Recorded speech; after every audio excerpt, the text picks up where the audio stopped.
Wow. Hey, pura vida, mi gente. Much love and respect. Appreciate you guys taking the time to tune in once again. Um, we're gonna quickly just read an article here by this what I would say a more friendly author than what I've experienced recently. Again, we're getting copyright strikes and everything just for reading introductions of books and stuff. Copyright strikes. So I'm on YouTube jail for 3 months. So. Hopefully we can continue reading and learning and teaching and discussing, doing commentary, critiquing, works and books and promoting them. That's what we've been doing for years. So I'm not sure why certain people get a privilege to go ahead and create these false copyright infringement on YouTube and then have the video be taken down and give your channel a strike and all that, put you in YouTube jail when we're just, doing commentary under fair use, educating the people and talking about the history, you know, critiquing it, all that. That's what we do. We're gonna do the same right here with this article. We're gonna pull out the babies from it, and we're gonna dodge the hijacks. When we see it.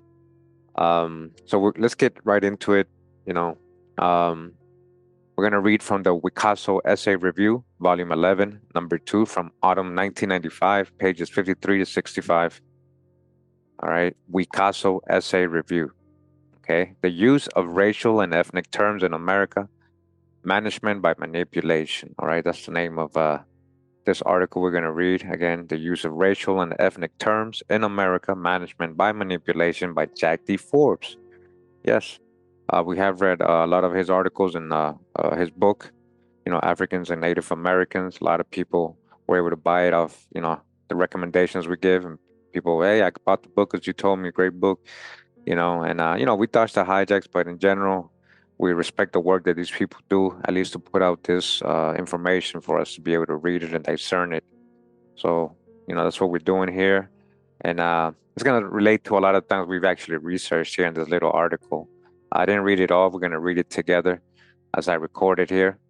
And we're gonna do our commentary, our side comments and critiques. If we have any, we can discuss this article as we're able to do under fair use. So it starts out saying here, the continent of America, also known as the Middle Continent or the Western Hemisphere, the Middle Continent, Middle World, is subdivided into North America, Central America, and South America.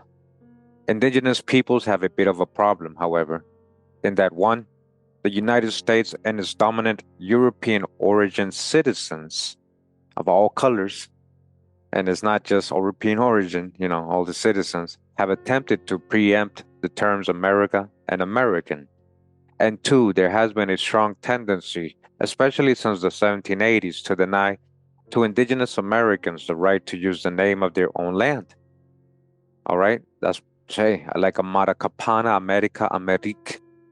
As a matter of fact, there is a strong tendency to also deny Native people the use of the name of any land within the America, such as being Brazilian, Mexican, Canadian, and so on, unless the term Indian is also attached, as in Brazilian Indian, as American Indian is used instead of American, so he has a point there. They call certain people now Americans, but who's the real so-called Americans, right? That's what he's literally telling you, but they can't even use that term like that. Some people believe that America as a name stems from the mountain range known as Amerique, located in Nicaragua. Remember, we went over that on part 2 of my Origins of America's,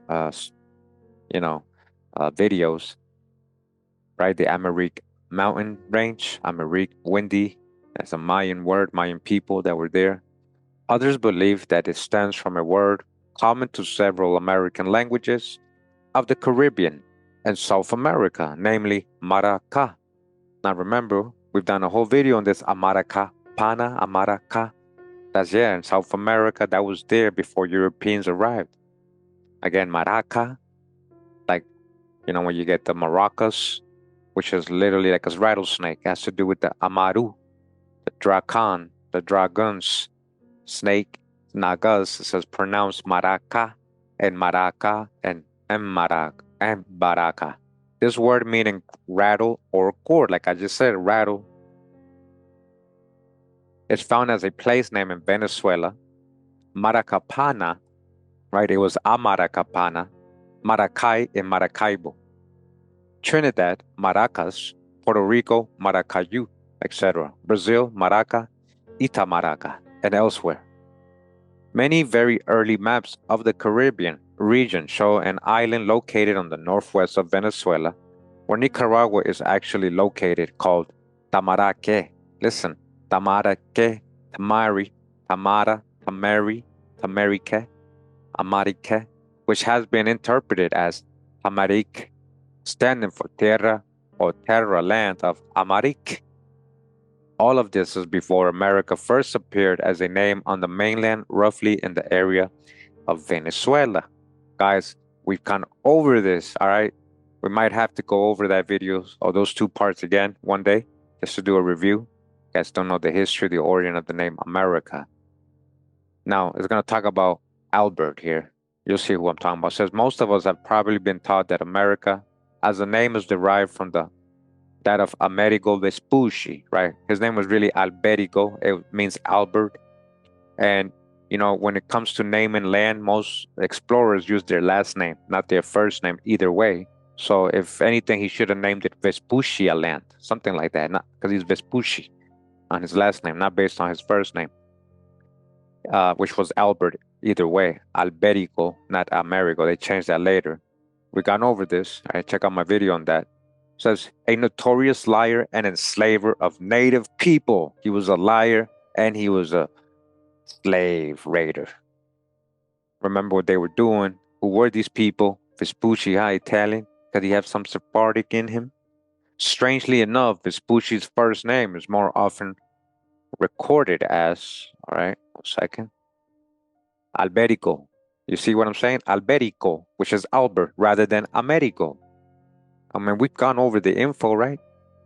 It may well be that the name America is not derived from his name, but we know for sure that it was first applied to South America or Central America, and not to the area of the United States. Okay? That was India Superior, Turtle Island, Asia Major. From the early 1500s until the mid 1700s, the only people called Americans were American First Nations people. Okay? That's your real Americans. Chan. Similarly, the people called Mexicans or Mexicans, Canadians, Brazilians, Peruvians, etc., were all our known, or were all our own native people. In 1578, for example, George Best of Britain wrote about those Americans and Indians, by which he referred to our Native American ancestors as Americans and the people of India and Indonesia as Indians. In 1650, a Dutch work referred to the Algonquins of the Manhattan area as the Americans or natives. In 1771, a Dutch dictionary noted that the Americans are red in their skins, right? Copper-colored. What do they mean really by red? Copper-colored? Huh? Reddish brown? And so on. As late as 1845, another Dutch dictionary defined mestizos or metis as being children of a European, in parentheses, right? And that doesn't mean a white person, of a European and an American parent, meaning an American indigenous person. That's what a metis, the Metis Indians, huh? English usage is very little different. John Wesley in 1747 referred to First Nations people of Georgia as the Americans. The Quaker traveler William Bartram, after a lengthy tour among the Creeks, Cherokees, and Choctaws in the 1770s, referred to them as the Americans. Samuel Johnson Dictionary 1827 edition has American from America, an aboriginal native of America. Listen, an inhabitant of America, an aboriginal native, huh? An inhabitant of America. That's what an American is. In 1827 of Samuel Johnson's dictionary. This is before the 1828 Webster's dictionary, huh? It says the dictionary then quotes Milton. Such of late Columbus found the American so girt with feathered cincture, and Addison from Spectator. The Americans believe that all creatures have souls, not only men and women, but brutes, vegetables, stones. They all believe that. In 1875, Charles Maclaren in British Encyclopedia wrote of the American race, the color of the Americans, the American natives, and the Americans, by which he meant the Americans of indigenous races. Okay. More recently, it says, the Chronicle of Higher Education noted that scientists find evidence of earliest Americans in northeastern Brazil, 32,000 years old. This is way before the Bering Strait and Clovis and all that. Clearly, these earliest Americans were not United Statesians, which nonetheless, beginning in 1740s, 1780s, British newspapers also began to refer to their British subjects on the Atlantic seaboard as Americans, in the sense of Britons living in America, or as they often put it, in North America. So they try to hijack the word, right? After the United States became independent in the 1780s, its new citizens began to refer to themselves as Americans, trying perhaps to identify with the land and serve their connections and sever their connections with Europe. Now you're not European anymore, you're American now, huh? Because you're a citizen of the corporation named America, huh? It is not correct to refer to the United States as America. Listen, the USA is of America, and that is different. Nonetheless, USA government propaganda and popular usage have promoted the use of American as belonging exclusively to the people of the United States, and especially to the European derived people, right? They hijacked the word, first of all, trying to make it only into North America, because that's true. They say, "Are you American?" I'm like, "Yeah." "Are you from? Oh, so you from the United States?" "No, I'm from Costa Rica." "Oh, you're not American." What do you mean, man? "I was born in Central America." "What you talking about, man?" That's what they're talking about here. And then, not only that, then they hijacked it and gave it to the Europeans, right, who became citizens. Very often, persons of African, slash the hijack Asian, and indigenous ancestry have been known as Negroes. Okay? Who? Indigenous people and Asians has been known as what? Negroes, colored, blacks, Indians, savages, redskins, or other nicknames, okay? Or by hyphenated terms such as Chinese Americans, etc. The word American has been used in short as a racial ideological weapon designed to give priority to white persons and peripheral and foreign status to non-whites or even black Europeans. Of course, the Spaniards in 1492, oh yeah, we're talking about black Europeans then, 1492, try to debunk me. And thereafter thought of America by the name India. Huh. They thought of America. They just said, "Oh, man, let's just call it India," even though there is no other India in the world at that time, guys. You understand, the country that we know as India today got its name in like 1947. It was called Hindustan before that. And then before that, Bharat, Tehran, yeah, Tehran, Bharat, Hindustan, not India. So, yeah, they knew they were in India superior when they got here. The name India, and a few maps referred to it as Nova India after its separation from the real India was realized. So long as America was thought of as India, it was perhaps legitimate to refer to the native people as Indians, but that became less proper once the name America became dominant in usage. Later still, Indian tended to become a negative caste-like term, Indio in Spanish and Portuguese zones, or the equivalent of wild savage, brutish, or alien enemy in most parts of America. Now, the continued use of Indian for its first Americans has become very problematic because of a large migration from India. So now there is a lot of Hindustani people coming who had that title ever since 1947 of being the Indians, right? So now there's a mixture going on. People getting confused of who's who really. Wait, you're Indian from India or Indian indigenous? A San Francisco newspaper ran an advertisement with big letters: "A wild Indian discovered in downtown San Francisco." I felt like calling up the advertiser, the New Delhi restaurant, to complain about the ad's stereotype. But then it occurred to me that these were real Indians from India poking fun at Indians. What? You see that? You see what he's saying? In 1980, there were 361,544 Indians from India in the United States. By 1990, their numbers had mushroomed to 818,447, an increase of 126%. And these numbers do not include Pakistanis and Bangladeshis, both of whom, right, we go to the next page, are also Indians by virtue of being derived from pre-1948 India. Huh. If this trend continues, the number of real Indians, they're talking about real Indians because they're called Indian now, they hijacked that word too, will catch up with the Bureau of the Census figures for U.S. derived American Indians, in parentheses, sometime between 2000 and 2010. You see, he wrote this, way back, I think in the 90s, he wrote this.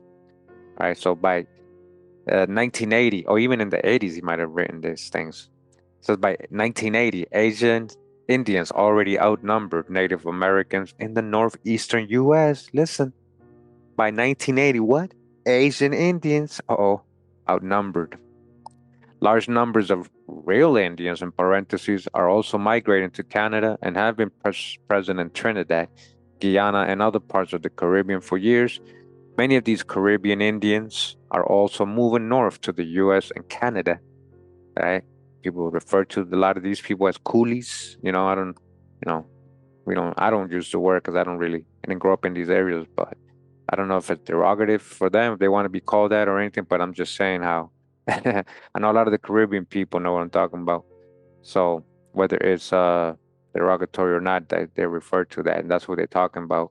And eventually they did mix with local peoples, a lot of them, not all of them. And they're saying a lot of them from the Caribbean moved up to the US and Canada. Sort of like what's her name? The candidate Harris, just like her ancestry, right, from Jamaica. So it says, in any case, the wild Indian of the San Francisco ad was certainly not a Lakota, not a Delaware. Who are the real Indians then? Ironically, the immigration of millions or so Asian Indians to North America comes at the precise time when some indigenous people are trying to deny Indian status to persons who are not recognized as such by a United States federally recognized and tribal or band government who lacks some document which identifies them as being Indian. You see that? Oh, now you're under their,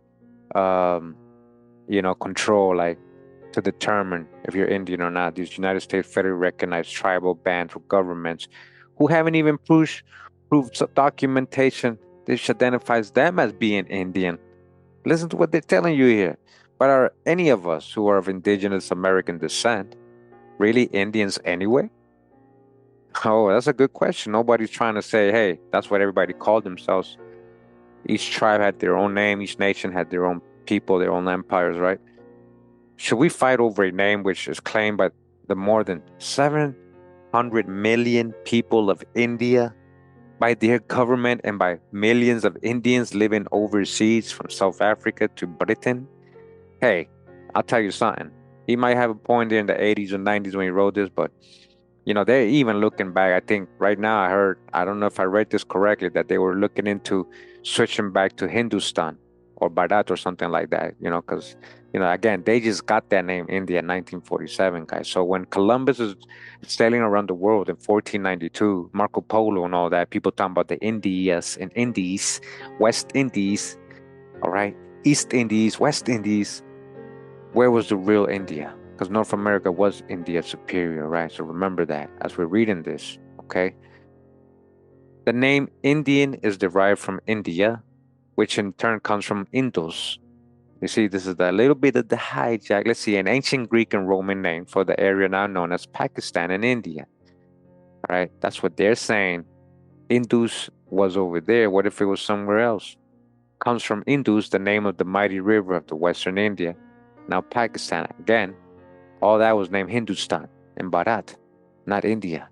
When Columbus sailed westward from Spain in 1492, especially in Columbus' time, it was his intention to reach India and especially the eastern part of India, which he called India Extra Ganjem, extra India, huh?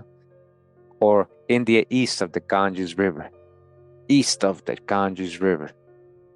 This was region included Southeast Asia, the East Indies, China, and Japan. So when Columbus reached the Bahamas, he began to call our relative Indios in Spanish and Indos in Latin. So this is a hijacked version of that history, right? Like that's what they tell us in school. That's why they teach us that he was lost. He thought he was in India. No, but he knew what his India was in his mind, and his Sipango, not Japan, Sipango and Cathay, Yucatan, Catan, Cathay, Yucatan, Cathay.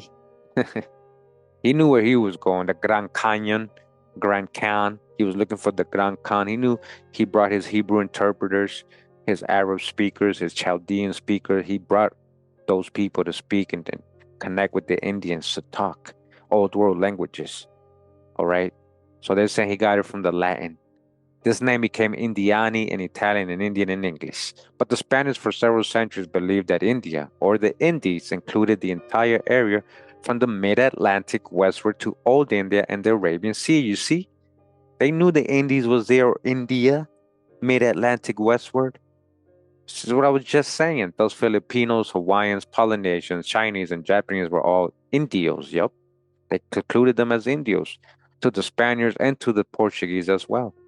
The Inuit people, so Indios or the people of God, from God, Indios, in God, Dios, God. The Inuit peoples of the north were every bit as much Indians as were any other people of Nova India or New India or West India. Alternate names for America, West India, huh? Many European writers simply called our ancestors Americans, as well as indigenous people, naturales or naturals or natural people, and autochthonous or autochthonous people, as well as using obnoxious names such as savages, tawny, redskins, etc. More recently, white or European writers have tried to baptize us with names such as American Indians and with such connotations as Amerindians and Amerins. Amerindian is popular with British writers who deal with the Eastern Caribbean and Guyana because of the large numbers of Asian Indians living there. Amerind, to my mind, is an especially ugly acronym. Following this precedent, we should of course refer to Eurums, European Americans, or Spanums, Spanish Americans, or Ancons, Anglo Canadians, etc. Yeah, it doesn't make sense for real. The problem with all of the combinations of American and Indian is that an increasing proportion of the Asian Indians living in the Americas are now born here and are therefore also entitled to use some combination of the two names. The real Indian in parentheses community in the US seems to be using Indian, Indo-American, and Indian American. You see that? They hijacked it completely. The latter in the tradition of Italian American, German American, and so on.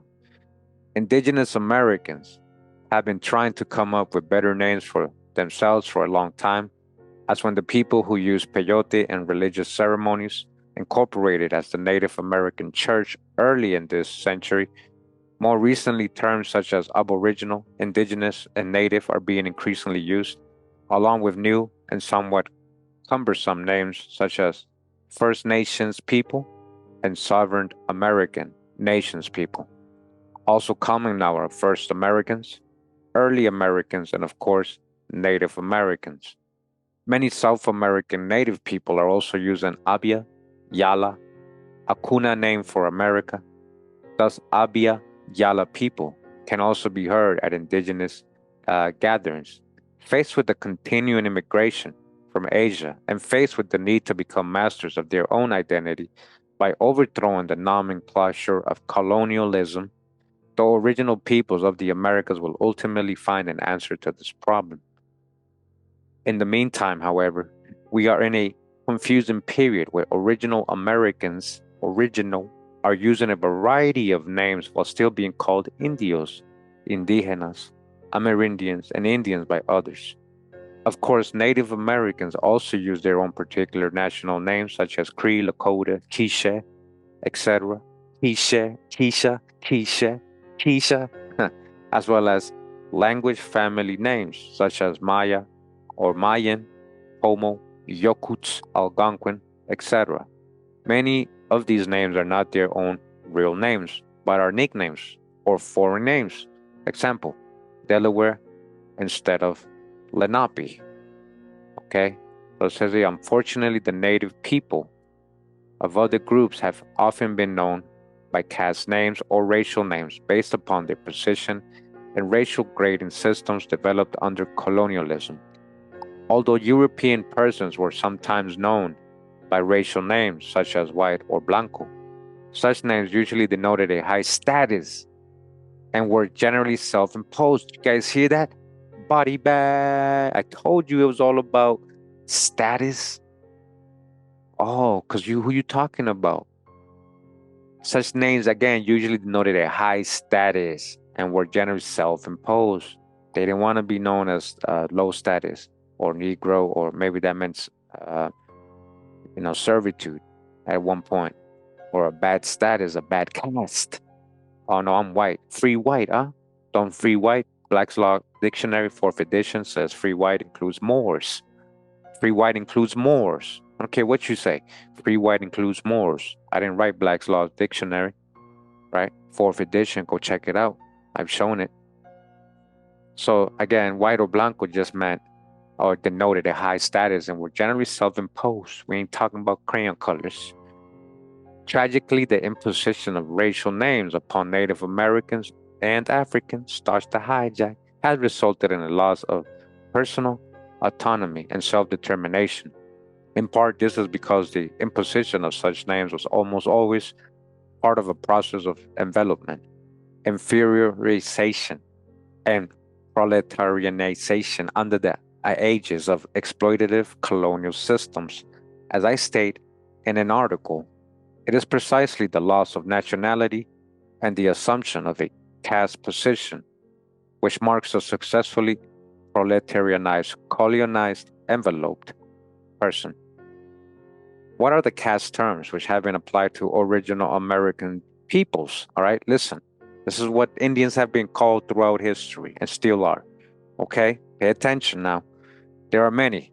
The most important being what? Negro. The most important being what? Negro. Black. Swart, huh? Swarty, huh? Swarty, so swarty, so-called black. Negro. You guys paying attention? There are many. The most important being Negro, Black, Swarty, Loro. Remember I told you Loro. A Loro, that today in Costa Rica we use that for pirates. But when you see a parrot on a ship or a pirate, that was a Loro, which meant a dark complexion person, a dark black European black pirate. Get it? Loro. Mulatto, Mestizo, Metis, Musty, Ladino. Okay, Indians, original American people being called Ladinos or Sambos, right? Not Africans, Sambos. Original American people being called Sambos, not because they part African. Pardo, which meant brown. A lot of the Browns anglicized their surname from Pardo. I look it up. Colored, all right? American peoples were referred to as colored and still are. Cafuso, which almost sounds like cafe, which is brown. Cafuso. Caboclo, Mamaluco, Mameluco, half-breed, half-blood, and half-caste. This is all the things that, and plus more, right? Now African-American, right? Too. Let us review a few of these, briefly so as to understand the breadth and scope of usage. In 1719, South Carolina decided who should be an Indian for tax purposes, all right? Since American slaves were taxed at a lesser rate than African slaves. Huh? What African slaves? The act stated, and for preventing all doubts and scruples that may arise what ought to be rated on musties, mulattoes, etc. Listen, all such slaves as are not entirely Indian shall be accounted as Negro. Okay. Now I want to go back. This is body bag for the illusion. All right. Shout out to Drop, man. All right. You guys see what it's telling you? All such slaves as are not entirely Indian shall be counted as Negro. All right. 1719 South Carolina Indian Tax Law. So where does it say anything about African slaves here? Do you see what I'm trying to tell you every time I tell you, let me see the original source? Does it really say African or that what you're interpreting when they're saying Negro? Because you just told us they called Indians Negro. So make up your mind. So you see what the law was here? Now all of a sudden a lot of Indians became what? So-called Negro in 1719 South Carolina, right? This is an extremely significant passage because it clearly asserts that musties and mulattoes were persons of part American ancestry. My own judgment to be discussed later is that a musty was primarily part African and American and that a mulatto was usually part European and American. Gosh, the hijack, that's his own judgment from modern times. Still going with the out of Africa stuff. Again, mulatto, muskies, a lot of times just two parents of mixed heritage or nation. It could have been a black European with black Indian, a light-skinned European with a light-skinned Indian. It could have been anything, but a lot of times mulattoes just meant Indian. They were just calling Indians mulattoes. We've seen these laws too. Or even people of color, right? Free people of color. Says the act is also significant because it asserts that part Americans, with or without, again, with or without, big one right there, without African ancestry could be counted as Negroes. Again, without African ancestry, they were counted as Negroes. Talking about Indians, right? Thus having an implication for all later slave censuses. So part Americans, part why part? They could have mixed with black Europeans too. Either way, no African ancestry, and they were counted as Negroes, okay? The term Negro was to be used in South Carolina, for Native Americans of mixed race. Huh. But in many other regions, Negro and its equivalent, Black, Swarty, Moor, Black, Swarty. So Swarty does mean Negro, Equivalent, Swart, right? Swarty, you still trying to argue with me that Swarty doesn't mean Black? All these, right? Just like it was saying Negro, Black, Swart, Moor, was used for unmixed Americans, especially if their status was that of a slave.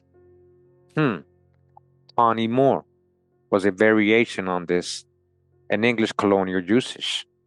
The critical point is, of course, that in the slave system, many Native Americans and Africans, or gosh, the hijack, they just mean people being called Negroes, and Asian Indians as well, lost their national identities under such sobriquets as Negro. So many Black Europeans and American Indians and the little bit of dark-skinned Asians or Hindustani or Southeastern people, all these got grouped under sobriquets as Negro, right? In turn, the term was usually derogatory, relating as it did both to a slave status and a non-white color. During the 19th and 20th centuries, Negro was a term used almost exclusively for darker people of African descent. That's the hijack. Darker people. Oh man. So the light-skinned ones, even though they were Negro, right? They weren't. You see what they're saying here?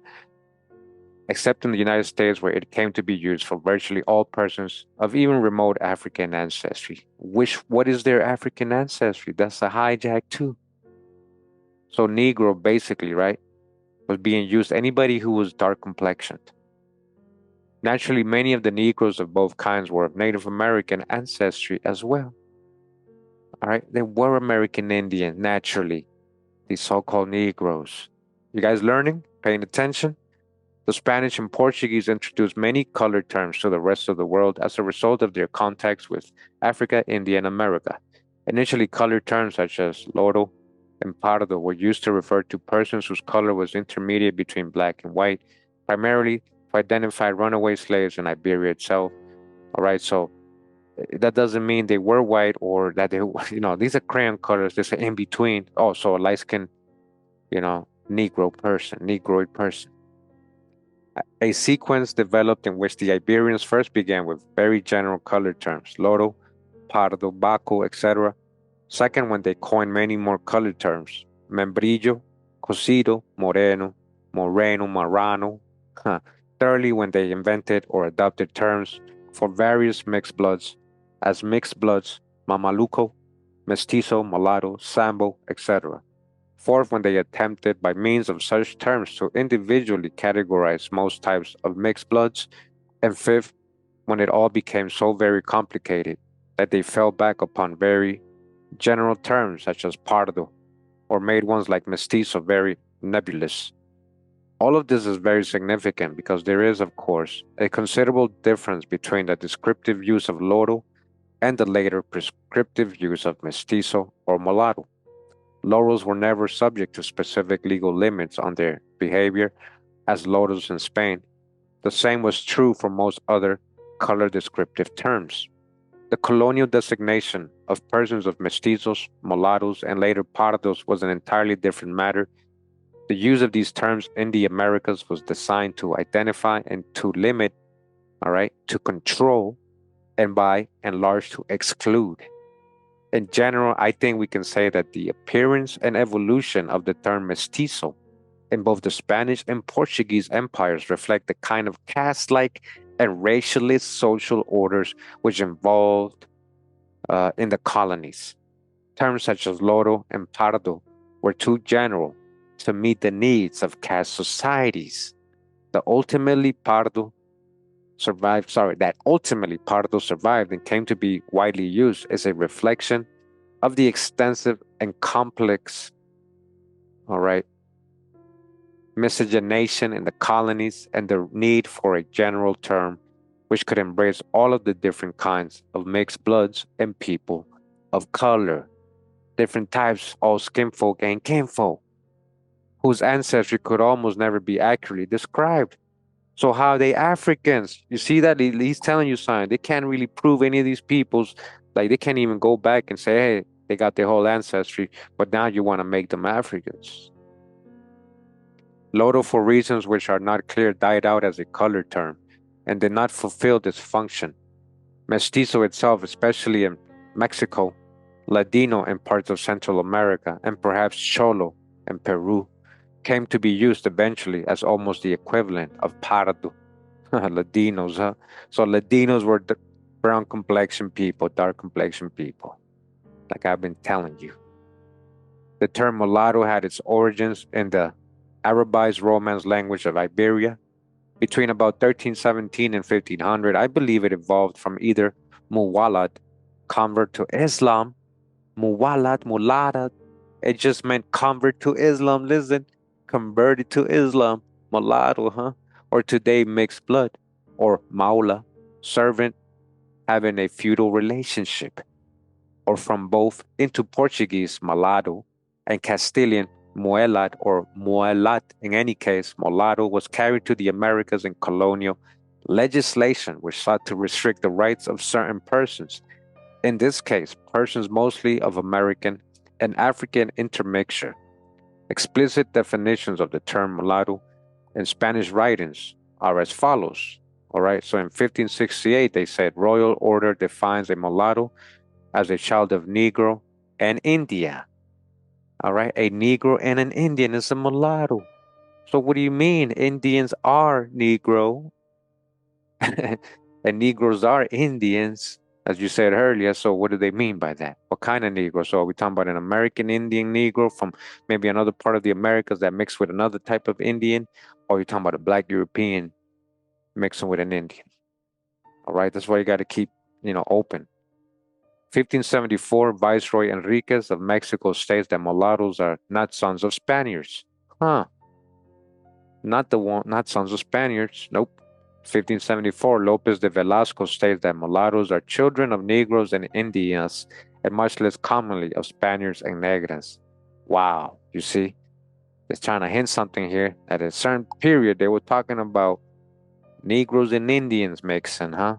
We know they're not from West Africa, so what Negroes are they talking about? Who are they calling Negro, right? Like, are they, again, other Indians from other parts of the Americas, or people have already been misclassified that were Indians in that part of America and just going off as Negro now? Or are we talking about Black Europeans too? Again, Cabello Balboa uses mulatto, and this is in 1583 for American Africans in Ecuador. American, what Africans? Huh. Same thing. So, yeah, okay, I'm starting to see something here. 1592 Royal Order states that mulattoes, Venezuela, are hijos de Indias. Mulattoes are hijos de Indias, of the Indians. All right, the Royal Order. That's what mulatto men in Venezuela, Indian children. Okay, 1592. 1599, mixed African American chieftains from Esmeraldas called mulattoes. Huh, mixed with what? So called African? Are you sure? We're going to prove that. We got future videos on that this year. We're going to go over that. The Esmeralda people over there in Ecuador and Colombia and all that. Now, it says here from the character of these definitions, we can say that mulatto seems to have meant half black African and ordinarily half American. But what, but with what, sorry, but with that half African part being apparently essential, we must add to this, or one who looks half African. You see that? Okay, so this is what they're letting you know. It was always dealing, mulatto was never dealing with, at first, they weren't talking about themselves having kids with, they were talking about other people they were calling Negroes mixing with what they were calling American Indians. So we got from there we could only conjecture. But knowing the true history, we know it wasn't West Africans. So how are all these other Negroes? We know American Indians were being called Negro, and we know Black Europeans as well. They were being brought over as indentured servants to work in the same plantations and everything. You guys know that. So that's why he added at the end, we must add to this, or one who looks half African, not is African. Interestingly, John Minshue's English Spanish Dictionary, 1599, 1626, states for mulatto, mulatta, the son or daughter of a blackamoor and one of another nation. Okay? The son of a what? A blackamoor, a Moor, and from another nation. The son of a Moor and of another nation. Blackamoor. In 1602, Garcilaso de Vega, the half Inca scholar, after traveling widely in Europe as well as America, and after interviewing all Spanish soldiers, wrote, in all of the West Indies, those of us who are born of a Spanish father and an Indian mother are called mestizos, just as in Spain, those who are born of a Negro father and an Indian mother, or vice versa, are called mulattoes. All right? You see? So that could be taken so many ways right there, right? So who's the Negro, right? In 1613, after many decades of research and travel in Peru, Huaman Poma, a Quechua Indian, wrote, when mulattoes, a mixture of Negro and Indian, produce quadroon children, these children lose all physical trace of their Negro origin, except for the ear, which still gives them away by its shape and size. All right, that's the hijack. But he's telling you, as the years went by, there was some ethnic cleansing going on. People start changing the way they look. Huh.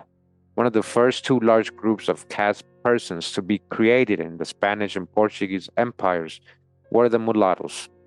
As a result of the preponderance of males among the incoming Africans, 2 to 1 over females ordinarily, and the loss of American males due to warfare and harsh exploitation. All right, so they're trying to say, oh, males were replaced by African males. That's the hijack. Oh, you mean Black Europeans or other Indians that you're enslaving? Many of the descendants of these American African alliances were free. All right, what Africans? Again, that's the hijack big time, guys, because the mothers were not slaves. And this was also a motivation for, they're saying, I'm going to say, other Negro males to seek such a relationship, guaranteeing free children. The free people of color and the Spanish Portuguese empires generally stem from this class, as it subsequently mixed with mestizos. Huh. On the other hand, many Americans were held as slaves throughout the colonial period, and their progeny remained within the increasingly Africanized slave population. All right, cancel that out. The slave population in general.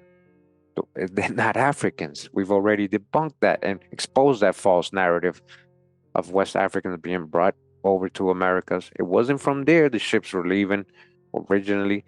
Many were coming from here, going over there, thousands, and then many were coming from Europe and a lot from Southeast Asia over to the other side in the Pacific, right? In South America, Colombia, Venezuela, through Peru, a special type of mulatto appeared, the Sambaygo, Sambaygos or Sambos. Sambos in the British Caribbean later were American, African mixed bloods born largely of free American mothers and raised somewhat beyond Spanish control. Again, what Africans? Prove that part to me. And these were free people, right? Often in free villages. The Spaniards regarded them as an especially dangerous variety of person, perhaps because of the tendency toward armed resistance. In Mexico and farther north, other terms were used, such as mulatto, parto, literally gray mulatto, lobo, wolf, and de color quebrado, among others. In 1563, the Spanish crown prohibited Negroes, mulattoes, or mestizos, right, all classed together, right, from living in American communities. But en cuanto a los mestizos y zambaigos, que son hijos de indias, nacidos entre ellos y han de heredar sus casas y haciendas, porque parece cosa dura separarlos de sus padres, se podrá dispensar. All right, that's in Spanish. Thus, the Sambaigos and mestizos, who were sons of American mothers born among Americans and entitled to inherit property, were exempted from the prohibition because it would be cruel to separate them from their parents. In general, then, the Spanish authorities tried to keep so-called Africans, mulattoes, and mestizos, or Negroes, right, away from American communities. So again, these are all tags, and you got to look at the people who replace them. You might have a different opinion of what they are. You might call him something. No, he black. He straight ain't mestizo. He black, right? Or you see somebody they calling African, and he might be like Elon Musk. In that case, then they'll be right, right? He's a South African. Even though they were almost always half American, they were always somewhere they're Indian, somewhere when it comes to mulatto, mestizo, or Negro. Somewhere in there was American Indian, right? Only making an exception for those actually born into a community. This can be seen as an important step in the development of caste, depriving the mixed bloods born in the Spanish-controlled mines, plantations, and cities from being able to settle in the parents' or grandparents' community. Retention of language and cultural elements might be interrupted, and transformation into a Latino, assimilated person. Speed it up. That's what Latino, an assimilated person. All right. This sounds like, again, paper genocide here. Reclassification. Same old thing, right? What they've been doing since they got here. In the 19th century, and disfranchising you. Now you can't live in your own people's community.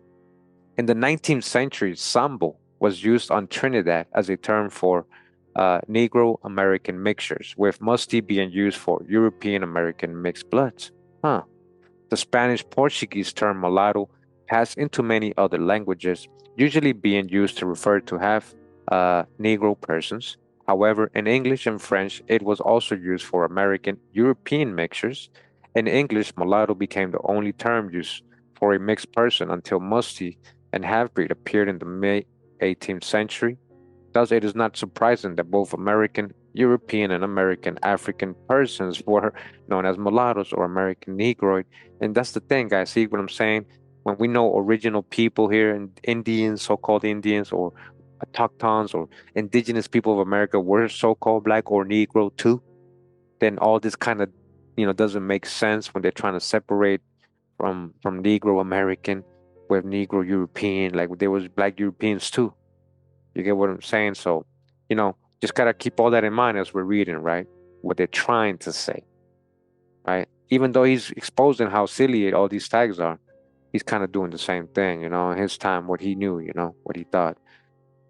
Thus, it is not surprising that both American European and American Negro persons were known as mulattoes, at least until 1785 for the former. In 1705, Virginia prohibited any Negro, mulatto, or Indian, again grouped together, a Negro, mulatto, or Indian, whichever one you fall under, based on what we think, based on your appearance, from holding any public office. The act of further stated, and for clearing all manners of doubts which hereafter may happen to arise upon the construction of this act or any other act, who shall be counted a mulatto, be that the child of an Indian, listen, and the child, grandchild, or great grandchild of a Negro shall be deemed, accounted, and held, taken to be mulatto, who Indians and Negroes, mulatto, should automatically be mulatto. Okay? The child of an Indian, the child, grandchild, or whatever of a Negro, also mulatto, 1705 Virginia Prohibition Act. Come on. And they all grouped together. In other words, an American European mixed blood was defined as a mulatto, along with all part Africans to an eighth degree. This statute apparently remained unmodified until 1785, when it was enacted that all persons with 1/4 or more Negro blood shall be deemed mulatto. Okay? You see all these tags, and times they're changing it, and now what are they basing it off? A lot of it is based only on looks, guys.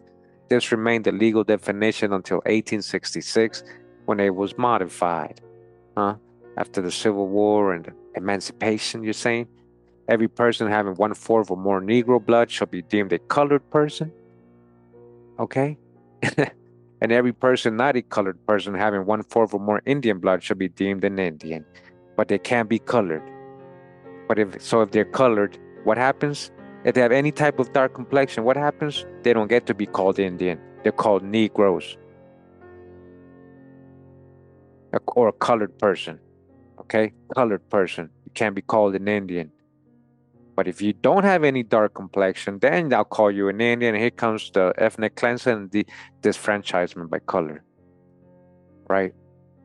The use of colored person must be considered in relation to an 1860 statute using mulatto for persons of 1/4 Negro descent and making a Negro and mulatto equivalent in all statutes. Negro and mulatto became the same. It would appear then that from 1705 until 1866, the only legal definition applying to mixed Native Americans, excepting those having 1/4 or more of Negro, what they're calling Negro, that's from saying so-called Native Americans were Negro, was that of the former years. Thus, we might at first glance construe that a mixed American European was legally a mulatto if of 1/2 or more American blood, until the statute of 1866 making such persons Indians. Now the Indians, all American African mixed bloods remain mulattoes, not them. They don't get to be called the ones who looked African, or what they're saying is African or Negroid. Oh no, they're too dark. They don't know. Leave them as mulattoes throughout the period, unless having less than 1/8 Negro ancestry, 1705 to 1785, or less than 1/4 Negro ancestry, 1785 to 1910. All right. After 1910, Virginia reclassified, listen, large numbers of persons by extending the colored category to include people with minute amounts of African ancestry. Not even like, even in the fake story, they're saying there's people can't even show that they have African lineage, because there is none from anybody. But even the ones that supposedly have or have a little bit, they're even being called African or colored when they're more Indians or Europeans or whatever else they are. For a time at least, French also utilized the term mulâtre to refer to European American persons in the Biloxi, Louisiana region. Nonetheless, metis became the more common term in Canada for such individuals. In Spanish colonies, the term mestizo began to be used in royal proclamations in 1533. At first, mestizo was the equivalent of hybrid or hybrid, both cultural and genetic. But in America, it seemed to have been used primarily for American European persons, although later in Mexico, the term could also embrace American European African persons. That's the highlight with all these tags. In Brazil, on the other hand, mestizo seems to have always remained a general term for all classes of mixed persons. Ladino, now widely used in Guatemala and Chiapas as an equivalent of mestizo, was in the early colonial period always an adjective meaning Spanish speaking. That's what it meant first. Or assimilated, one who assimilated, that sounds like crypto juice to me, as opposed to bozal, meaning unassimilated. Thus, one often sees references to Negros, Latinos, and doubtless the Latinos of Guatemala and Chiapas originated not in race mixture primarily, but in assimilation to Hispanic culture. The Catholics, tragically, the Latinos of today consider themselves superior, apparently to their Maya and Pipil relatives in the Andean region. Cholo is used in a somewhat analogous way, but is more of a negative term, it seems. All right, it's being used in a negative way now. But you see the history of a lot of these tags, statuses, words, right? In Brazil, a vast array of racial terms appear, the majority of which can embrace persons of part American ancestry, such as Cafuso, Caravusco, American, African, dash to hijack, what African, Cabra, American African, what? What African? Again, Cabore, Cabore, all these words that they try to add African. Mamaluco, they're saying that's an American European. Curiboca, American European mulatto, any mixture of medium brown color. Any mixture of medium brown color is a mulatto, but usually part African, huh? What Africans? Prove the African part. Caboclo, native Brazilian, or a person living like an indigenous or rural person, living like. So what if he's not, but just because he's living like, huh, etc. One also sees such combinations as mulatto, atapuado, tupuya mulatto, example part American. The term musty was used in the British colonies of the Caribbean and the southern United States. Based on the evidence, we can say that musty was a term used for part American persons, usually slaves, who were either mixed with European or African or both. In South Carolina, where the term was most common, musty, seems to have come to refer to a person of yellow brown or darker color who exhibited either American or part Negroid features. Ah, so you see how they are misinterpreting all the history, right? Americans, original, again, a lot of Indians were, did have what they're calling West Africa, like Olmec, right? Look at the Olmec heads, right? I don't even have to say much, right? This is what I'm talking about. We had that phenotype here. We had people that had so-called African features here. That's not an African feature. There's people in Asia that have that feature, and their haplogroup goes back to Asians, not Africa, right?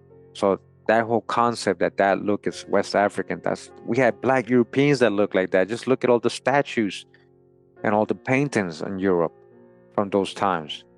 You guys know what I'm talking about, right? So that's why we have to dodge the hijack while we're reading this, But we pick out the babies. We try to understand and discern what was going on. So again, they're saying who exhibited. So in the South Carolina, where the term was most common, musty seems to have come to refer to a person of yellow, brown, or darker color who exhibited either American or partially, so-called African features, while mulatto seems to have been used for lighter or part European-looking mixed bloods of American background. You see, they're going off looks, literally. They're letting you know, admitting they're all just going off looks, not real genealogy. On the island of Trinidad, musty seems to have referred to an American European person. Persons of Native American descent have also been classified broadly as people of color. They still are today. They call them African Americans today, a lot of them in North America, and as pardos, loros, and other general terms in Latin America. In North Carolina, for example, free colored persons were often of American ancestry. Free colored persons were Indians as opposed to African. Several scholars have noted that the Indians of North Carolina were often classified as people of color. Court case, we've proven that. We've shown so many examples, guys, and you guys all know the history from the people that are from there. You guys know. Court cases make this quite clear also. We've shown the court cases. This is what I'm saying, telling you. We've shown the sources. In 1821, one John Locklear was called a colored man, while the name Locklear is confined to the Indians of Robinson County and surrounding areas. In 1841, 1843, one William P. Waters claimed that he was not a man of color because he was descended from Portuguese and not from Negro or Indian ancestors. Body bag for the illusion. Literally, he's saying, I'm not black because I'm from what you're classifying as a Negro because that was a bad status. I'm black because I'm Portuguese and I have Indian ancestors. No, so he said he actually only said Portuguese. He said he was descended from a Portuguese, not a Negro or an Indian. And he was a man of color. Listen, he's telling you, my people who gave me this color were Portuguese. Sephardic Jew, most likely. Remember, the Portuguese were very dark complexion, so-called Negroes, so-called black people. The original Portuguese and Spanish, a lot of that were coming and colonizing as conquistadors, guys. That's what I've been trying to tell you. In 1853, a lawgiver was judged to be a free person of color and capable of carrying arms. In 1857, a William Chavers, also a Lumbee or Robinson County Indian name, all right, we're talking about Catawba, most likely Saponi, was charged as a free person of color with carrying a shotgun. Shavers was able to win his case eventually because he is charged as a free person of color, whereas the act makes it penal for any free Negro to carry arms. Free persons of color may be persons colored by Indian blood.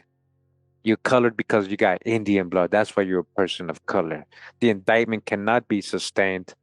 All right. It says the Supreme Court held specifically that free Negro and free person of color were not legally identical terms. The 1800 to 1810, the 1820, and 1830 United States Census used the free person of color category for most non-whites, including Indians, okay? Thus, the native families of Robinson County, North Carolina, and all Virginia counties are always classified as colored persons. The what? The Indians of what? That's a lot of places. Robinson County, North Carolina, and all of Virginia counties. All. What happened? These Indians were classified as colored persons. Wake up. Carter Woodson's The Free Negro Heads of Families in the United States in 1830, being an indexing of the free colored, not free Negro. What's the difference? See, they're trying to separate. Now, who's the free colored and who's the free Negro? See, now we're going to a whole other thing here. Population includes many thousands of Indians. All right. The Free Negro Heads of Families in the United States, that book that I've shown you guys, this is way before slavery ended, right? So-called free Negroes, right? Living all over the place. A lot of those people that call them free Negroes, what? Included thousands of Indians. For example, the entire Cherokee Indian population of Carroll County, Georgia, was included as colored persons with names such as Rattlesnake, Ekoa, Wada, Wata, Tane, Kulehi, Wasota, Keisha. Come on now, Keisha. Come on now, Keisha. Come on, Keisha. Widow Swimmer, Pumpkin Pow, Charles Van, etc. One also finds people like Stephen Jumper in Rockingham County, North Carolina, Charles Moose in the same county, and Indian Bill of Westchester County. New York classified as people of color, along with the general Indian population, in county after county. Okay? Right.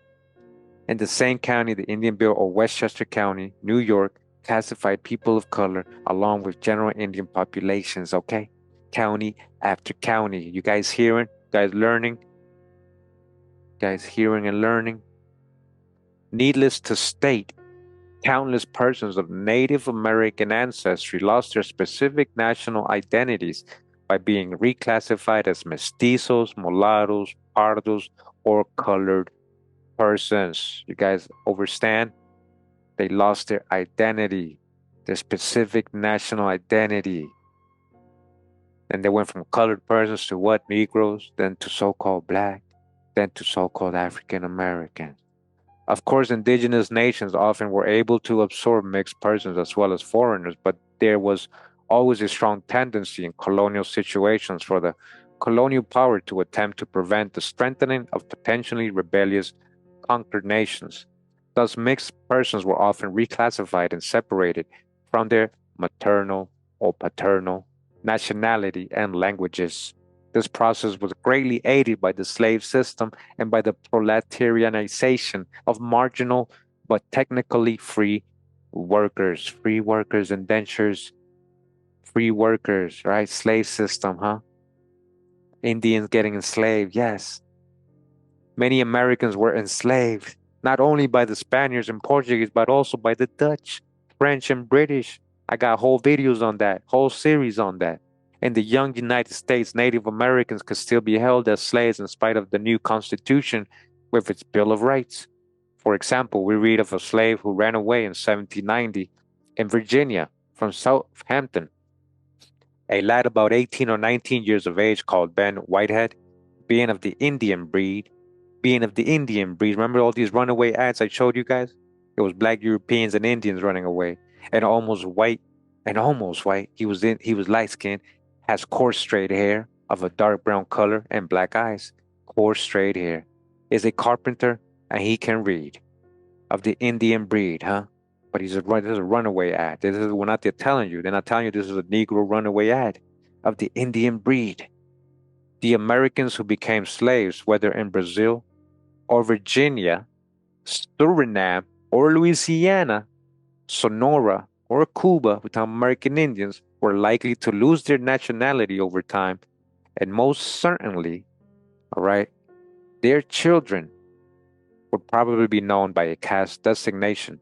The majority of their descendants today are probably considered to be Negroes, African Americans, all right, again, we're talking about Indians that were enslaved, sent to all these other parts of the Americas.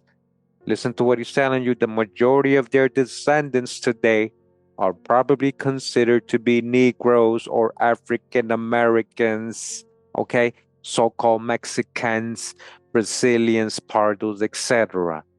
But you see the first two, right? Negroes or African Americans. The majority of their descendants today, the majority of these Indian slave descendants are being considered to be Negroes, African Americans, Mexicans, Brazilians, Pardos, etc., depending upon the context and country, so-called Costa Ricans.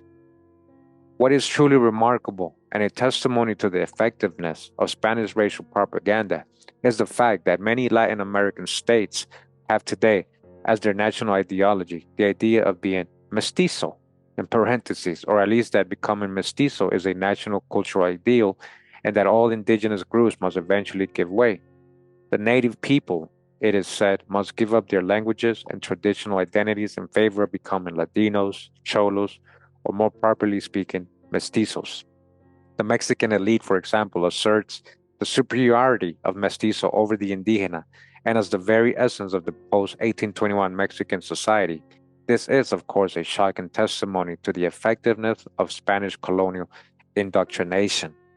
It is as if the French must always be considered as Metis because of their Gallo-Roman Frankish mixture, or the English must be considered as mulattoes because of their British, Anglo-Saxon, Norman, French mixture. And that's true. How come these societies are not called mestizos, even though they came, wherever they're coming from, English, Ireland, these are all mixed people. Many years have gone by where different groups of people, nations have mixed together before you get your English and Irish and Scottish and all these people coming over. That's a good point he's saying right here. How come they're not called metis or mulattoes or mestizos, right? The Spaniards, of course, are far more mestizo than are the Mexicans, since the Mexicans of today are perhaps as much as 80% indigenous genetically, and their culture and language includes a vast native element. The Spaniards, on the other hand, possess Iberian, Carthaginian, Greek, Roman, Germanic, Arab, Berber, Jewish, African, Negro. They're saying, where does that have? And other ancestry and a culture and language almost wholly borrowed, except for the Basque. Except for the Basque, one of the oldest original people in Spain and other parts, in France and other parts of Europe. The Basque. Future videos. Who then are the real mestizos? Why must Mexicans listen? Costa Ricans, all right, shout out to the Costa Ricans, Venezuelans, Colombians, Peruvians, etc., eternally deny their indigenous continuity in favor of mixture, while Spaniards, Turks, Italians, Britons, and others, very, very mixed people, possess a unified sense of themselves. Huh? Why? Why should it be like that, right? Why should we deny our indigenous continuity? In the mid 1970s, the Nixon Ford regime in the United States succeeded in having a bureaucratic rule promulgated which requires that American Indians shall only be counted in any statistical survey or census if they are derived from North America. South America and Mesoamerica are to be given over entirely to the term Hispanic, or its census equivalent Spanish origin. Damn, from hijack to hijack to hijack, from a tag to another tag to another tag. Yeah, except that Brazilians, Guyanans, etc. are excluded. The term Hispanic is to also include all peninsular Spaniards and any person derived from any former Spanish colony in the Pacific or Africa. Now they group in mad people as Hispanic. You see that? Even Africans. Example, Guam, the Filipino Republic, the Spanish Sahara. Come on now.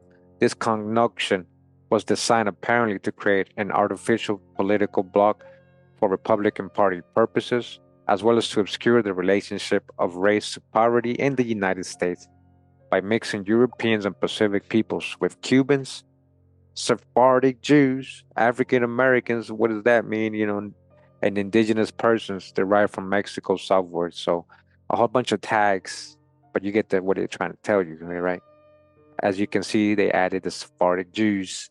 Hispanic apparently appeals to some upwardly mobile Latin Americans, since it would seem to allow them to escape into a Spanish or white, right, European status instead of being thought of as a brown Mexican. That's big. It was going on, guys. People started passing for white until they became white. It is also a step towards assimilation, assimilated, right, into becoming white, into Anglo American identity, since no actual Hispanic nationality exists outside of Spain. We ain't Hispanic. That's what I'm trying to tell you. I ain't from Spain, man.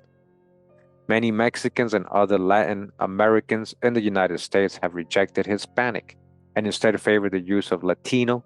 But of course, again, I ain't Latino either. Latino is a very ambiguous name which refers essentially to a former Italian language and to a community of languages.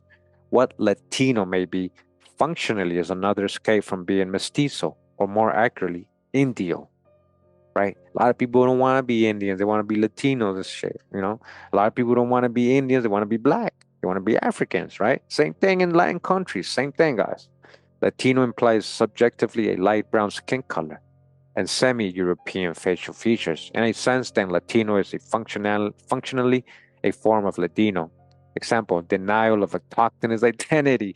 Denial, yeah, that's why I'm not a Latino, man. I ain't in denial of my Indian ancestors, my Chorotega and Huetar ancestors, King Garabito, Chief Garabito. I ain't denial of that. In any case, throughout the Americas, race became a fundamental concept applied by the colonizers to non-European populations. All right, race. The word race, replacing gradually the idea of nationality. I told you, this is what we've been talking about. Race has nothing to do with nationality. They try to make it about looks and color.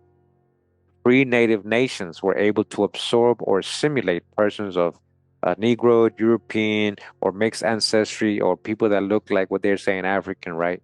European, they're talking about the long nose, the light skin, different looks or mixed ancestry. But when brought under direct colonial administration, this became difficult, if not impossible.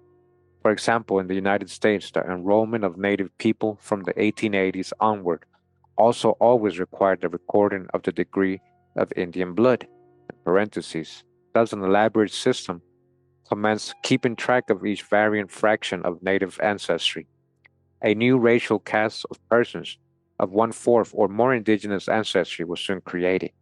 But the one-quarter indigenous ancestry could only be from tribes officially recognized by the U.S. authorities. All right, hijack upon hijack. Caste determined whether a person was competent. They based it off caste system. Listen, a mixed blood of one-fourth quantum or incompetent, a so-called full blood. etc. So-called full-blood incompetent. Today, this system is being replaced in the United States by one based upon tribal membership as determined by the tribal governments. However, many tribes still have a blood quantum requirement of from 1/4 to 1/8 or even 1/16 indigenous ancestry. Ironically, many Mexicans and Guatemalans living in the US are not being recognized as Indians, even though they are relatively unmixed ancestry and speak their indigenous languages. Yeah, now they're just Mexicans when they go up. In any case, the shift from race or caste or some sort of bureaucratic management criteria, official recognition still leaves Native people without the use of their traditional ethnic kinship systems. Such traditional systems may emphasize the father's ancestry line only, where, I believe, the maternal line primarily a totemic or mythical proto ancestor, clan membership, or ancestry based upon a spiritual link with a particular land or place. Religion or other aspects of shared culture may also be emphasized. Among many traditional Native American cultures, persons are descended in the female line from a first ancestor, usually a being with an animal or plant name. If, for some example, one is a member of the turtle matrilineal lineage, one might find this situation. 500 generations ago, the first turtle woman lived, and each subsequent generation, her female descendants had to marry men who were non turtles, example, with other lineages in their female lines. A modern day turtle person then might will be, in quantitative terms, 1/500 turtle and 499 500 non turtle, and yet at the same time be completely and totally a turtle person. The significance of place is also, or can be very significant. Among Indians, it is said the place of birth was of extreme significance in a spiritual and evocative sense.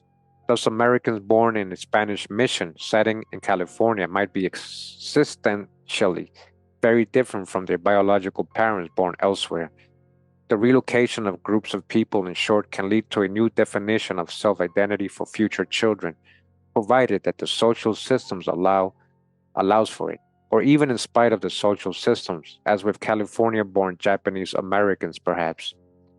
Most Dine Navajo clans have names adapted from a particular place in Navajo country or nearby. There are also peoples who believe that ancestral or other souls take root in the human egg, and that a human being may be a reincarnation of some previous person. This, of course, vitally affects definitions of self identity and ethnicity. But of course, such perspectives are frowned upon in Western thinking as being unscientific, as well as non Christian. Nonetheless, since identity is an existential phenomenon and ethnicity a social concept, we must not be tied to biological or bureaucratic criteria alone. There are, of course, many other ways of reckoning ethnicity, not the least interesting of which is the process of naturalization, example, nativization, whereby virtually all states can absorb aliens and bestow citizenship. But naturalization harks back to the days, it seems to me, when adoption into an alien group was not only possible, but involved spiritual existential change of profound significance. To be adopted into an Indian nation or community meant to become a native with them and to shed previous identities.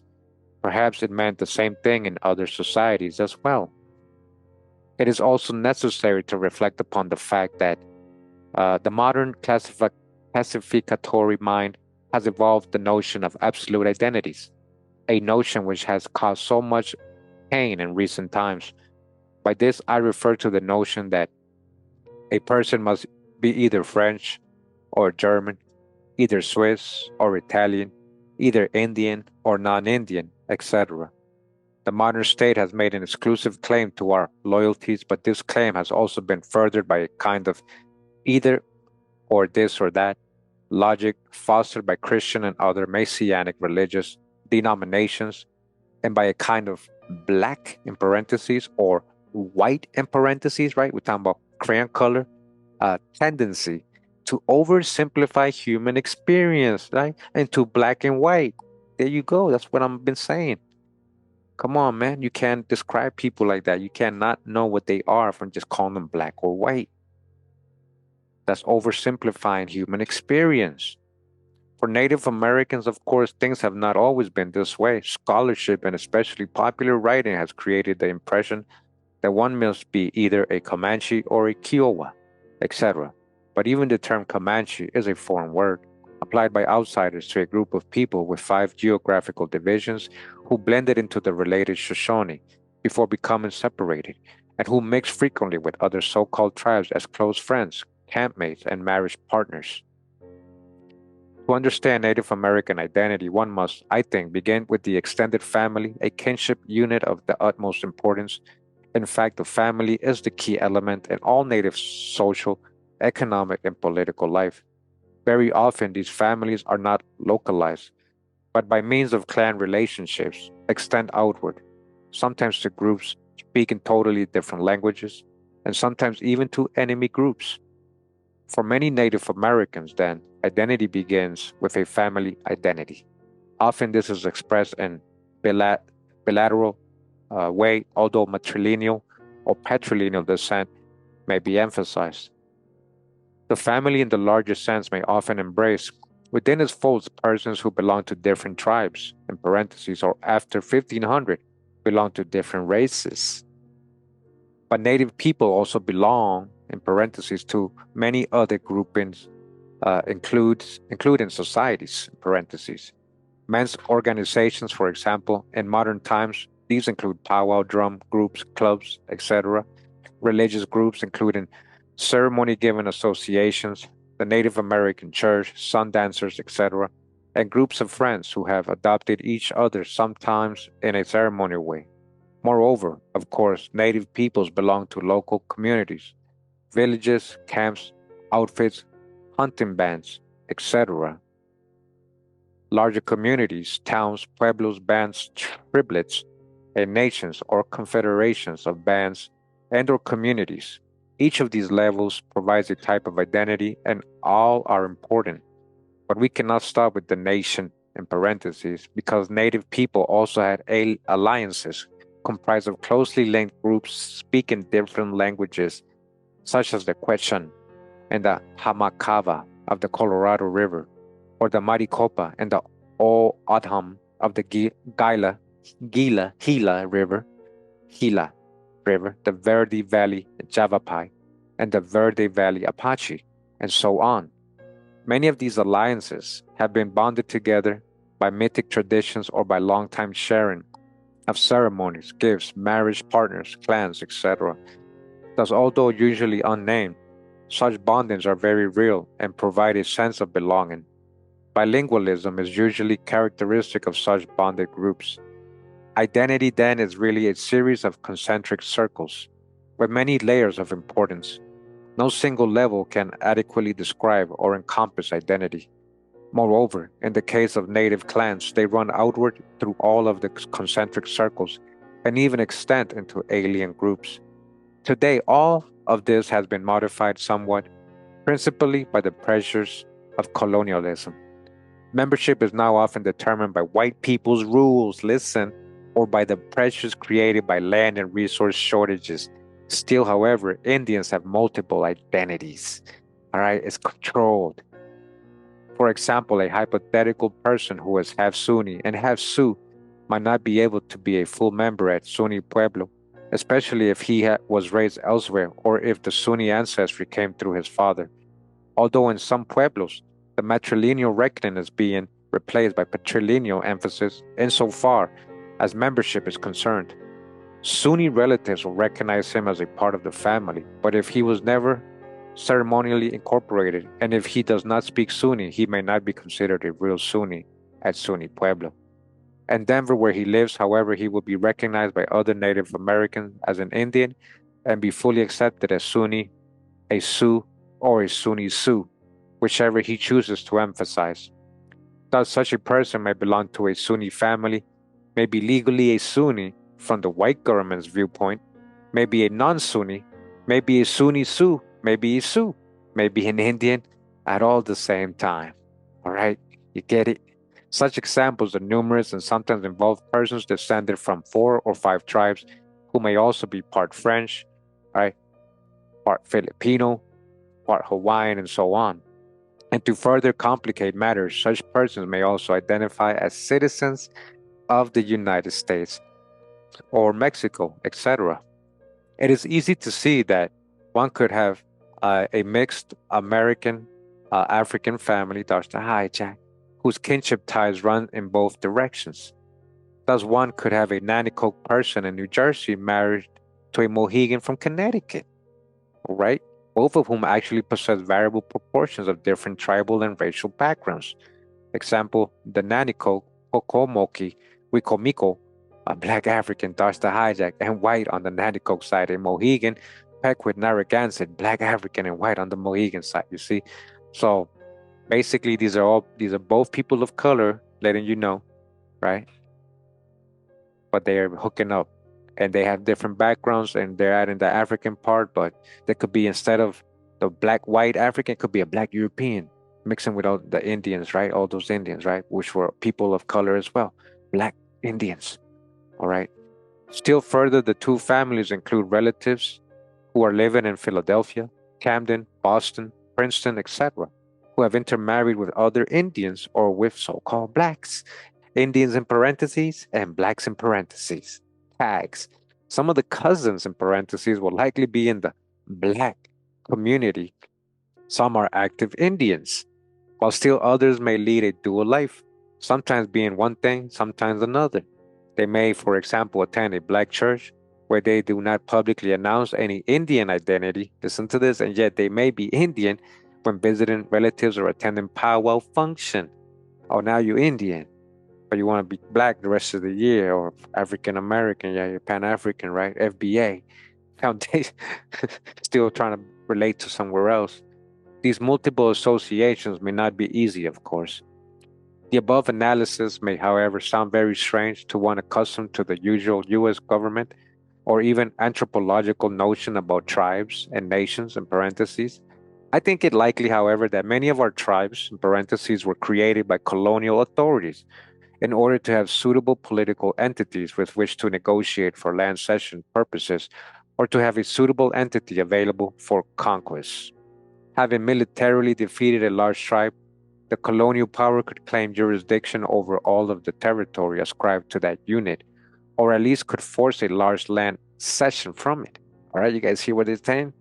More recently, the need for contracts for oil and mineral exploration has spurred the creation of land-owning large tribes such as the Hopi and Navajo nations. Huh? That sounds like that movie I just seen recently, right? With Leonardo DiCaprio, the moon, the flower moon or whatever, where he goes and yeah, they're all rich, but then they're not the ones really benefiting. They're being controlled and then they're being murdered. And then the so-called white folks that are mixing in with the Indians are ending up with all the money and the land and the oil. Yeah, that sounds like exactly what he just said. But what if the Hopi are actually divided into several independent pueblos, community republics, each of which is sovereign and land owning? But now, of course, the US government has created the Hopi Tribal Council to speak for all of the communities and to have the right to engage in land struggle with the neighboring Navajo. Similarly, the US has ascribed land owning authority to the Navajo Nation. But what if the traditional Navajo local outfits or groups, including local clans or bands, had the actual control over land use? What if the Navajo were only a very loose confederation of fundamentally independent local groups?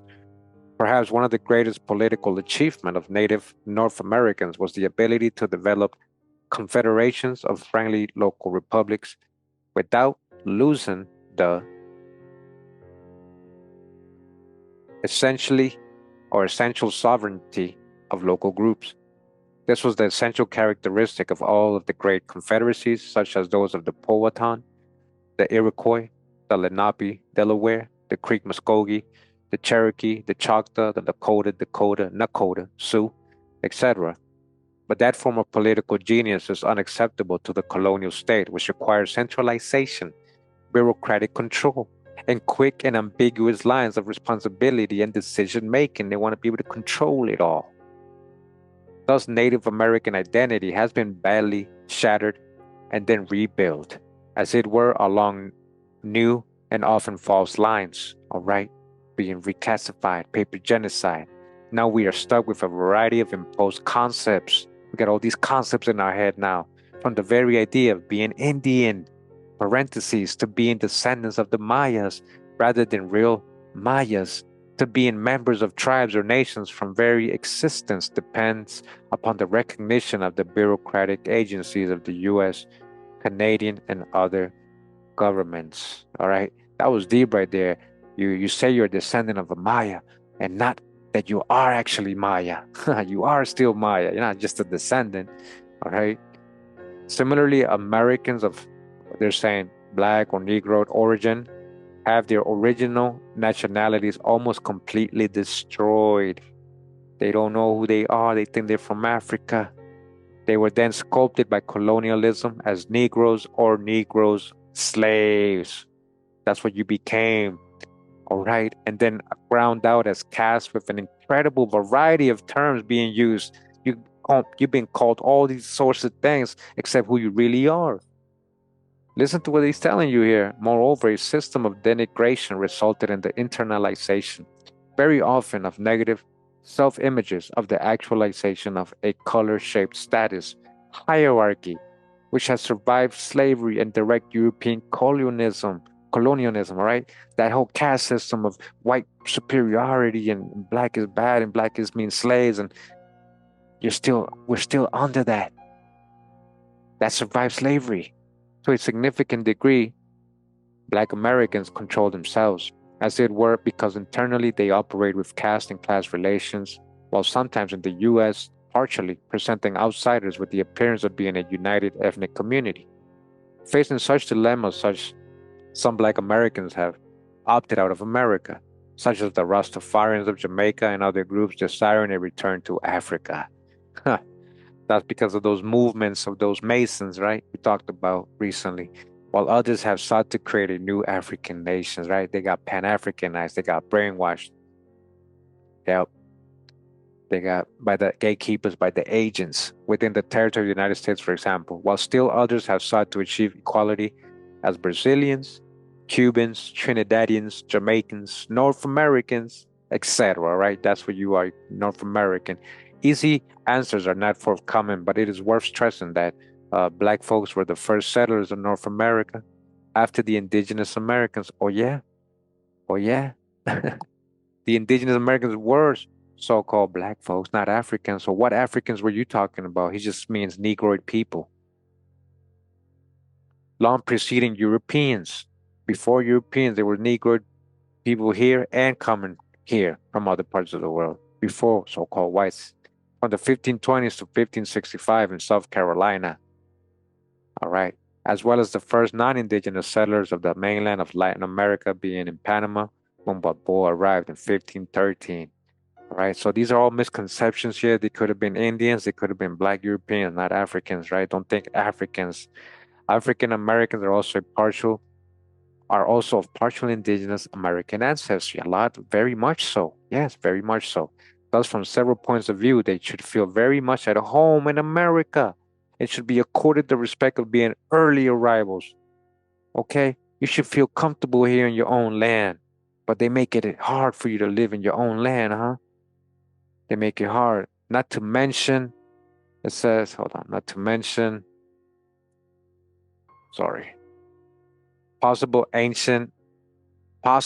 African or Afro-Polynesian context with Mesoamerica. This is his conjecture. You might be mixed with ancient people who came from Africa or Polynesia because you look black, because your Indian part look black too. So racism, which still thrives in North and South America, must be seen as a major limitation placed upon the full participation of persons of so-called Black and American physical features or European in the state-based nationalities of the continent, not to mention the complications of economic status and cultural differences. Race, in effect, is a powerful determinant of existential nationality, as opposed to mere citizenship in the Americas. There is a great deal of confusion today about whether groups such as so-called African Americans constitute an ethnicity or a nationality. The two terms essentially meant the same thing until a few decades ago, ethniki being the Greek word for national, but now it would appear that ethnicity refers to groupness, while nationality refers to groupness demanding a territory and a sovereign or autonomous self-determination. The Navajo Dine are then both an ethnicity and a nationality. They possess territory and they aspire to self rule. They seek collective sovereignty. On the other hand, Polish Americans have groupness, but they probably lack any territory, except for a few neighborhoods shared with other Slavic and non Slavic groups, and certainly do not aspire to collective sovereignty. They already possess a sovereign state, Poland, to which they can return if they wish to live as a Pole exclusively with other Poles and a Polish homeland. It is absolutely crucial that any people who wish to aspire to nationhood must these days avoid allowing themselves to be referred to as an ethnic group. Come on, man. Can't call yourself by black or as a population. They must insist on the use of the term a people or a nation. What this means is that the governments and certain scholars as well have found that they can downgrade the claims of some of their subjects. Even scholars do this, right? They can downgrade your claims of their subjects, and the latter can be classified as ethnics. The dominant population is, of course, never ethnic. Only minorities are ethnic, and therefore, shall we say, abnormal. More crucially, they will always remain mere enclaves without any hope of territory or self-determination. You see, that's why they call you black. That's why they call you African American. So you never have no real connection to the land. He just said, or some real self-determination. All right, he said, without any hope of territory or self-determination. Come on, man. Perhaps this is why the black Muslims in the United States call their group the Nation of Islam rather than the Islamic ethnic group. Good point. And why they also seem to avoid merger with Orthodox Muslims who are heterogeneous as to nationality or ethnicity. In any case, the struggle over nationality versus ethnicity is crucial for Native Americans everywhere. In every American state, some indigenous peoples, after being brainwashed as peasants and by patriotic state and army propaganda, come to think of themselves merely as a caste, indios or campesinos, who just happen to speak Quechua or Aymara or Mixtec or Nahuatl. And if they could only learn to speak Spanish or move to the city or attend the university, they could stop being an Indian and become a full Peruvian, Bolivian, Mexican, or Canadian. They got a lot of indigenous people living like that and thinking like that. You guys see what they're saying? In other words, the concept of nationhood or indigenous nationality does not exist for them. They are simply un grupo étnica. So just like what they're calling Indians here in Costa Rica, oh yeah, you're the Huetar or you're the Bribri. They have no rights, guys. They got them. You're always gonna be like a minority to the. This is what he's saying. He's he's breaking down the game of these laws, right? These corporations, how they play with your sovereignty, your nationality. You know, the Moors know what I'm talking about here. In point of fact, however, we must here challenge the idea that nationhood must be achieved solely by creating an independent tribal or indigenous state apparatus modeled after European states. This is the other thing I try to talk about what the Moors do. Why we still got to do all this processing of stamps and documents, and just to become sovereign, got to go through these loopholes. That's still going under the model European states. That's still part of the hijack. This is what I've been just trying to say. That's all good, and I respect that you have a lot of knowledge in that, and you're trying to live outside of the law as a sovereign in this corporation. But we gotta just end all that. Why we gotta play these games and go through these loopholes? That's still modeled after the European states. As he's saying, quite the contrary. American nations could well be structured in an entirely different way, a decentralist, nationist, localist, completely democratic way. Of course, such a nation might find it hard to exist in the midst of a centralized, aggressive state such as currently dominate the world. The chasers wouldn't allow that, basically. Yeah, the chasers wouldn't allow that in their dominated world, centralized. There is an old story about a Pawnee warrior who was on horse stealing an expedition against the Comanche, many hundreds of miles away from home. While on the raid, he was able to observe a young Comanche girl in her teepee at night, and he fell in love with her. He returned with horses to Pawnee country, but ultimately felt impelled to go back by himself to that same Comanche village. To make a long story short, he crawled into her teepee at night, and when the family awoke, they found an enemy sitting quietly in their midst. He told them why he was there, and eventually they accepted him, and he married the love of his life. For many years, he lived as a Comanche and only was able to return to the Pawnee country for a visit after peace had been made. He took his Comanche father in law along on the visit. This story illustrates how ridiculous it is to think of Native American nations as ant like social hives where wild warriors acted out anti foreign phobias and insisted upon absolute social loyalty. Yet that is the derogatory way in which the term tribalism is often used to refer to some sort of hyper nationalism of especially primitive sort. The fact of the matter is, as I have already stressed, that Native Americans were united across intercommunal boundaries by networks of ceremony sharing, kingship, ties, friendships, trade, clan relationships, and many other cultural features. Most Native Americans appear to have been bilingual or multilingual, and the use of sign language from Texas northward throughout the Great Plains and the use of trade jargons in many areas, such as the Chinook jargon, right, of the North Pacific, or the Mobilian jargon of the Alabama, Mississippi region, right? You guys know what this they're talking about, right? That jargon, that Indian talk, we mixed with the, Black European slang, contributed to a sense of a shared life across even language lines. This is how they talked and communicated, right, in Alabama, Mississippi, with that Mobilian jargon.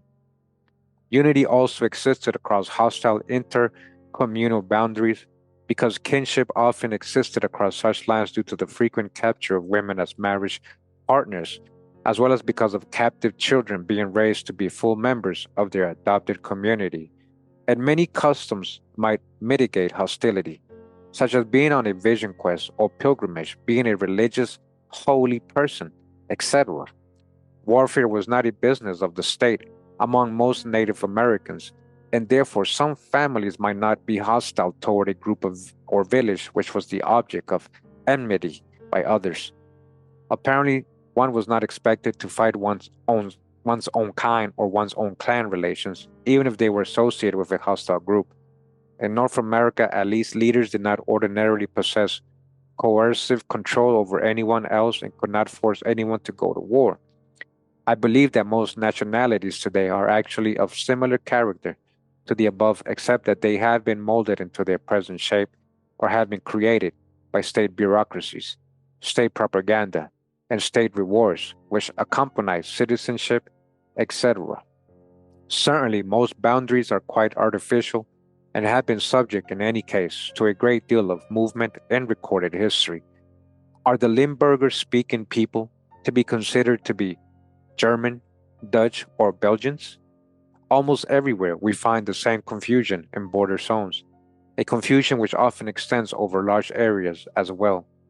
I have advocated that we find ways to create cross boundary limited authority substates to accommodate peoples divided by international boundaries such as Limburgers, Alsatians, Frisians, Basques, Samis, and numerous others. Why can't, for example, Limburgers control their own universities and schools and local affairs, while perhaps leaving foreign affairs and defense to Belgium, Germany, and Netherlands? Of course, in a unified Europe, it may be that eventually Limburgers could have their own state within the European Union, but the cross boundary substate offers an intermediate position applicable in other parts of the world as well. Allow me to conclude by returning to my interpretation of Native American concept of identity as a series of concentric circles extending from one's own family outward to all human beings and beyond. From this perspective, we must transform our concept of society from a noun to a verb, associating a dynamic rather than a static condition. Dynamic, complex, is not generalized, not static. We do not possess fixed societies, but rather we associate, we interact in slowly changing or rapidly changing ways, but always as part of a process. It is important to stress that Native American associatings always include the animals, plants, waters, the earth, which is mountains and valleys, the sky, clouds, thunder, and so on. In short, all of the phenomena called nature by Europeans are part of us, are related to us, and form part of our identity. Listen, because he's an Indian, he has Indian ancestors, But this is like what you should be asking us when you're saying us, your Indian part, right? Us, you are part of the land is related to your identity. We are literally all children of Mother Earth, brothers and sisters, relatives. Many, many centuries ago, White Buffalo Woman visited the Lakota people and gave them a special pipe. She said, "With this pipe, you will be bound to all your relatives, your grandfather and father, the Great Spirit, your grandmother and mother, the earth. And also, you must always remember that the two-legged and the other people who stand upon this earth are sacred and should be treated as such."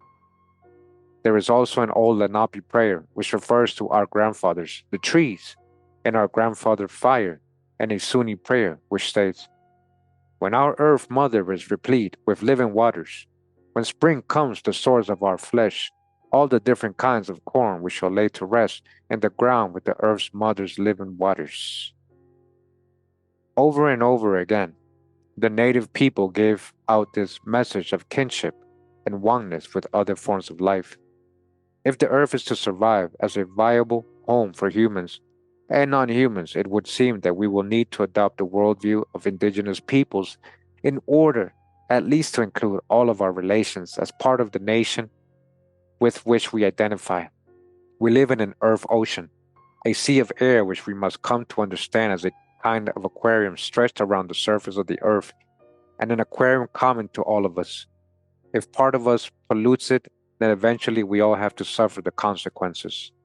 The dominant concepts of absolute states and absolute fixed nationalities, embracing only human beings and a possessed territory, must give way to a different way of seeing the world.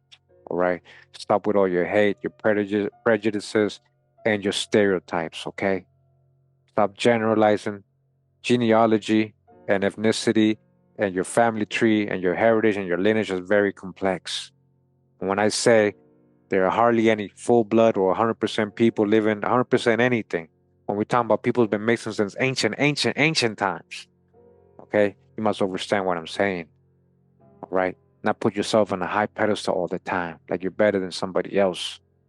If you do that, if you don't do that, then you're good, and you know who you are, then you're good, man. All right. But that was the end of this article. I know it was a pretty long article, but it was a pretty interesting read. I hope you guys enjoyed it.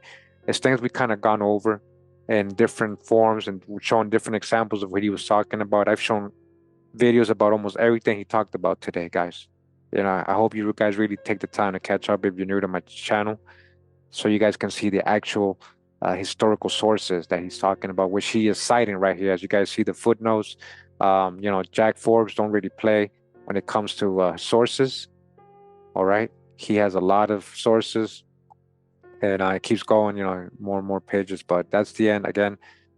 This article, and this was the use of racial and ethnic terms in American management by manipulation by Jack D. Forbes. All right. Thanks for sticking around all the way to the end of the article and reading it with me. Appreciate you guys doing that. If you like to support me in any way, I got my Patreon page, or you can join the channel. I got a lot of exclusive videos, exclusive books on Patreon. If you do decide to help me just for your kindness, you can download them from there on Patreon. I appreciate all my moderators and longtime followers. I know you guys got my back for years and you're supporting for years. So I appreciate you keeping me motivated even when the hijack come around. and they try to censor me, take my channel down on YouTube, just for reading books, reading things like this. It's amazing. But either way, I appreciate you guys. Anyways, hope you guys having a good start to what they call in 2025 numerical, this numerical years cycle. And I hope that is blessed and very successful for all of you guys. All right. Much love and respect. Pura vida, mi gente. Hawa.